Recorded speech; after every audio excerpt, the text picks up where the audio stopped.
Harree waliin hin falmiin.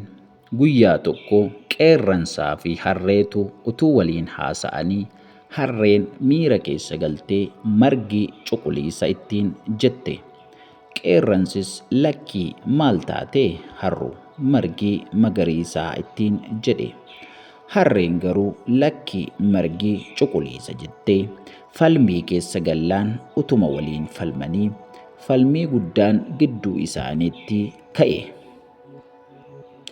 Dubbii ho'aas taanaan dhimma kana mootii bineensotaa leenca bira dhaqaniitu gaafannee adda baafanna jedhanii murteessanii deemsas eegalani. Yommuu achi ga'anis mootiin bineensotaa leenci teessoo irra taa'ee dhimmi sa'aatii kana gara koo isin fide maalii jedhee egaa qeerransaa fi harree gaafate.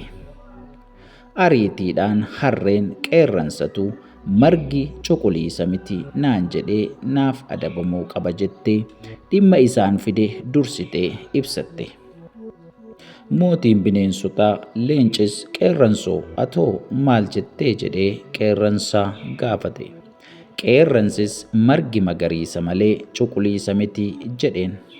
Mootiin bineensotaa leencis margi cuquliisa kanaaf ati waggaa 5 hin dubbatiin jedhee qeerransas adabe. Qeerransis gadi jedhee adaba isaa fudhate. Kanumaan harreen asiif achi of daddarbachaa u'utaalaa halaakaa ilaakaa silayyuu anoo jedheera. Amma dhugaan koo ba'eera jechaa dhaadachaa sokkite. Qeerransi garuu aaree suuta jedhee leencaan maaliifan adabame margi magariisa miti moo jedhee leenca gaafate. Leenci deebisee fi eeyyee margi magariisa ati kan adabamteef sababa margi magariisa jettee osoo hin taane sababa harree wajjin haasofteefi jedhe.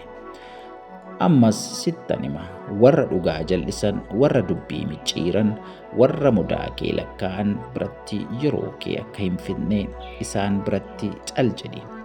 Warra si dhaggeeffatan warra ulfina qaban warra dhugaa kee beekan warra safuu waaqaa fi lafaa qaban wajjin haasa'i.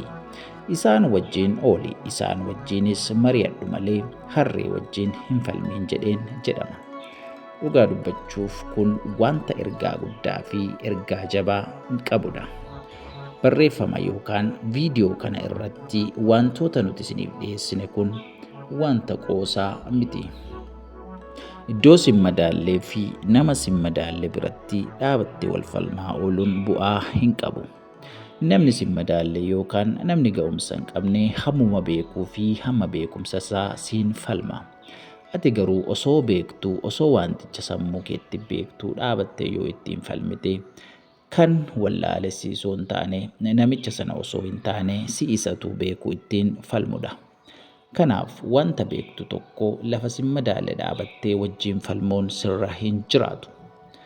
Kanaaf walumaa galatti iddoo isin hin madaalle dhaabbattanii mormii fi gaaffii hin barbaachisne nama isin hin madaalle wajjin hin kaasinaa isiniin jenna.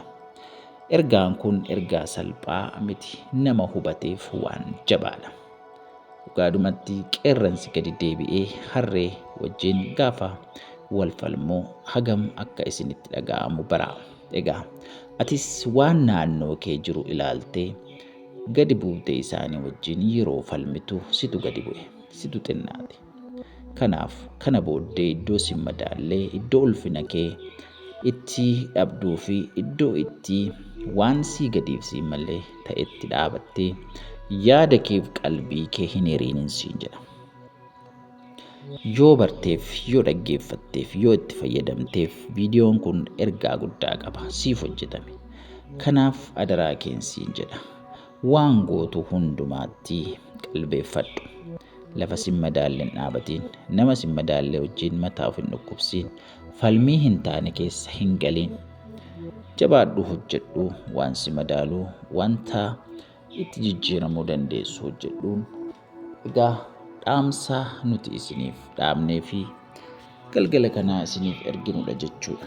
Kun egaa miidiyaa keessan isinirraa barattaniif irraa waan haaraa argattan gonfoo miidiyaadha. Namni subscribe godhe guyyaadhaan jedhu ganama galgaladha hin jedhu halkan hin jedhu sa'aatii 24 guutuu barumsa argata, irraa barata, irraa tajaajilama. Dubbii sagalee Waaqayyoo, dubbii jajjabinaa irraa argata jechuu. Kanaaf subscribe yoo goote ni argatta. Kanaaf namni kamiyyuu subscribe gochuu hin dagatinaa. Akkasumallee hiriyoota keessan haa baratanii, itti bashannananii, haa bu'aaranii. Akka isaan miidiyaa kanaaf maatii ta'an akka isaan subscribe godhaniif egaa dhaamsa dhaamaa fi isiniin jennaa. Baay'ee isin jaallannaa, baay'ee isin kabajnaa. Hordoftoota keenya Waaqayyo bara keessan jireenya keessan eebbisuu, eebbifamaa. Oolmaan keessan jireenya keessan haa bareedu dhaamsa keenyadha. Egaa Waaqayyo kan keessan kan ta'e hundumaa haa eebbisu, eebbifamaa.